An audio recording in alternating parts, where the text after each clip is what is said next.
Des poches sous les yeux, la chronique littéraire d'un livre de poche sur Radio Béton.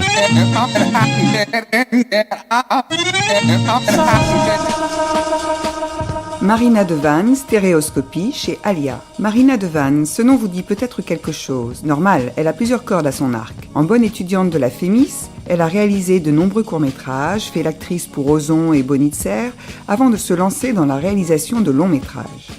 Et cette énumération n'est pas finie, puisqu'elle est aussi écrivain, Stéréoscopie est son second roman. La stéréoscopie est, d'après Lico, une technologie permettant de percevoir les images en relief. Marina de Vannes mêle donc ses deux passions, le cinéma et l'écriture. Au lieu de nous livrer une autofiction, c'est bien une stéréoscopie qu'elle nous donne non pas à voir, mais à lire. Marina de Vannes étant une personne torturée, tiraillée entre différents penchants, voulant séduire le regard d'autrui, elle ne nous soumet pas une image plate et lisse d'elle-même, mais bien un kaléidoscope d'instants d'elle, comme si elle était plusieurs. Cette mise en abîme donne du relief, certes, mais pour moi il s'agit d'un relief en négatif, un gouffre, un grand canyon, aussi effrayant que captivant. Je ne connaissais du personnage social de Marina de Vannes que ce que la presse People voulait bien dévoiler. Une photo d'elle entourée de Monica Bellucci et Sophie Marceau sur le tapis rouge de Cannes pour la présentation de son film Ne te retourne pas, réalisé en 2009. C'est d'ailleurs par l'évocation de cette montée des marches que commence Stéréoscopie. Là où l'image perçue par le commun des mortels, vous l'aurez compris moi en l'occurrence, est celle du glamour, du strass, des paillettes et de l'excitation, la réalisatrice-écrivain nous livre son ressenti. Je bois du champagne dès mon réveil, tôt le matin, jusque sous la douche. Je fuis la clairvoyance, j'ingère tout au long du jour quantité de Valium 10, Xanax 50, couple d'Efferalgan codéiné, triple Prozac au lever, pour résister au choc que ce séjour en bord de mer, ardu et aride sous un ciel froid, m'inflige.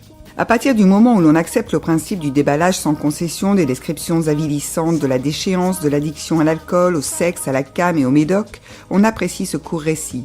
Court, heureusement, il ne fait que 143 pages, car plus serait du voyeurisme indigeste. Comme dans l'extrait, son style est détaillé et distant. Elle réalise de véritables analyses cliniques de ses différents comportements.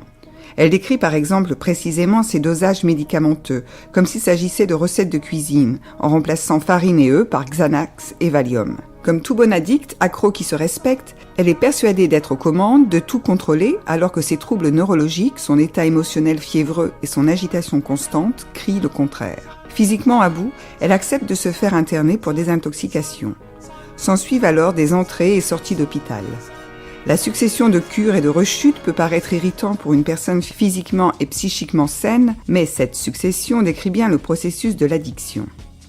Ses contacts constants avec ses deux principaux thérapeutes, en qui elle voit des aspects différents de sa propre personnalité, permettent de composer une image en 3D à 3 voix de ses comportements déviants.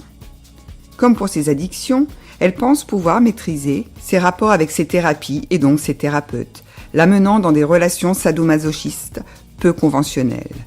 Elle attend alors ses rendez-vous médicaux avec une excitation comparable à celle de la visite de son dealer. Marina de Vannes s'intoxique pour créer un écran entre elle et le monde, comme si elle ne pouvait vivre sa vie que comme dans un film.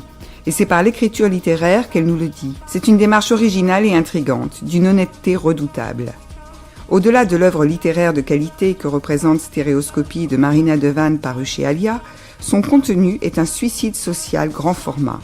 Quel producteur, quel associé pourra encore investir dans les projets de Marina, alors qu'elle s'est livrée comme étant camée jusqu'à l'os, un peu schizo, un peu bipolaire et surtout carrément branque.